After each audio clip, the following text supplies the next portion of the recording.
بہت شکریہ۔ دیکھیں، دین اسلام میں ظلم و جبر اور بے رحمی کو نہایت سنگین گناہ قرار دیا گیا ہے۔ بے شک۔ اب بے رحمی صرف کسی کو جسمانی تکلیف یا چوٹ پہنچانے کا نام نہیں ہے، بلکہ کسی کے حقوق کو غصب کر لینا، دھوکہ دینا، جھوٹ بولنا، الزام لگانا یا یتیم کا مال کھانا بھی ایک قسم کا ظلم جبر ہے۔ بالکل۔ قرآن کریم و فرقان حمید میں ظالموں کے لیے بہت سخت وعیدات آئی ہیں۔ اللہ فرماتا ہے واللہ لا يحب الظالمین، اور اللہ ظالموں کو پسند نہیں فرماتا۔ الا لعنت اللہ علی الظالمین، اور ظالموں پر اللہ کی لعنت ہے۔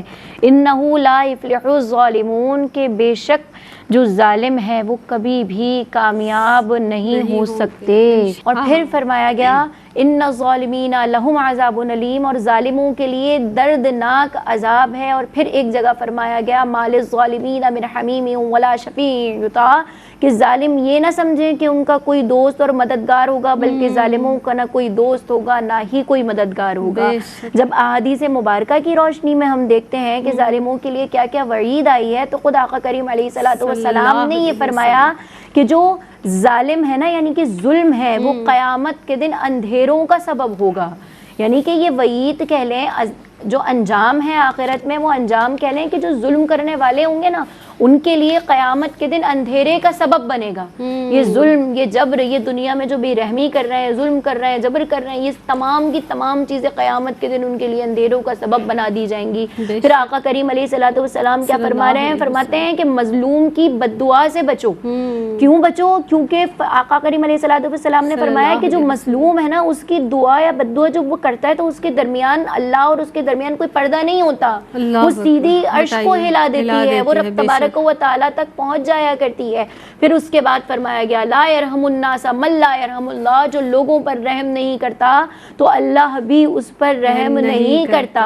پھر آقا کریم علیہ الصلوۃ والسلام نے فرمایا کہ حقوق العباد کا بدلہ ضرور دیا جائے گا، یعنی اگر کسی شخص نے کسی کا دل دکھایا، کسی کے ساتھ ظلم کیا، جبر کیا، کوئی بھی ایسا عمل کیا جس سے کسی کے ساتھ دل آزاری ہوئی ہو، کسی کو مشکل پیش آئی ہو کسی کی وجہ سے، تو وہ آج ہی اپنے آپ کو اس سے آزاد کروا لے، اس سے معافی مانگ لے اور خود کو معاف فرما لے، کیونکہ قیامت کے دن اس کا بدلہ نیکیوں کی صورت دے دیا جائے گا۔ یعنی جو مظلوم ہے اس کے نامہ اعمال میں اس شخص کی جس نے ظلم کیا ساری نیکیاں ڈال دی جائیں گی۔ پھر فرمایا کہ مفلس کون ہے؟ اصل مفلس وہ نہیں ہے جس کے پاس دولت نہیں ہے، پیسہ نہیں ہے، جس کے پاس گھر نہیں ہے، گاڑی نہیں ہے۔ اصل مفلس تو وہ ہے کہ جب قیامت کا دن ہوگا، حشر کا میدان ہوگا، جب رب تبارک و تعالی حساب لے گا، تو دو شخص جو ہے نا وہ حشر کے میدان میں آئیں گے۔ ایک نیکوکار ہوگا، نمازیں پڑھتا ہوگا، پرہیزگار ہوگا، ایک نے روزے رکھے ہوں گے، نیک اعمال کیے ہوں گے، ایک گناہ گار ہوگا، لیکن وہ مظلوم ہوگا۔ تو جس نے نیک اعمال کیے ہوں گے اس کے سارے نیک اعمال اس مظلوم کے نامہ اعمال میں ڈال دیے جائیں گے، اور اگر ضرورت پڑی اور اگر ظلم اتنا ہوا کہ پھر بھی اس کی نیکیاں کم پڑیں گی، تو جو گناہ گار ہوگا نا اس کے گناہ بھی اس کے جو نامہ اعمال میں ڈال دیے جائیں گے۔ تو قیامت کے دن ظالموں کے لیے دردناک عذاب ہے، خسارہ ہی خسارہ، سارا خسارہ ہی خسارہ ہے۔ قیامت کے دن ان کے لیے کچھ اچھا ہی نہیں ہے، بلکہ قیامت کے دن ان کے لیے صرف خسارہ ہے، ان کے لیے دردناک عذاب ہے۔ پھر دنیا میں بھی ان پر اللہ کی لعنت، اور قیامت کے دن تو پھر انجام ہی ان کا ایک دردناک ہے۔ تو ہمیں کوشش کرنی ہے کہ ہمیں ایسے اعمال کرنے ہیں، ایسے کام کرنے ہیں جس سے اللہ راضی رہے، اللہ کی مخلوق راضی رہے۔ تو ہمیں حد الامکان یہی کوشش کرنی چاہیے کہ ہم اس کو راضی کریں، اور اس کو راضی کرنے کا طریقہ اس کی مخلوق کو راضی کرنا ہے۔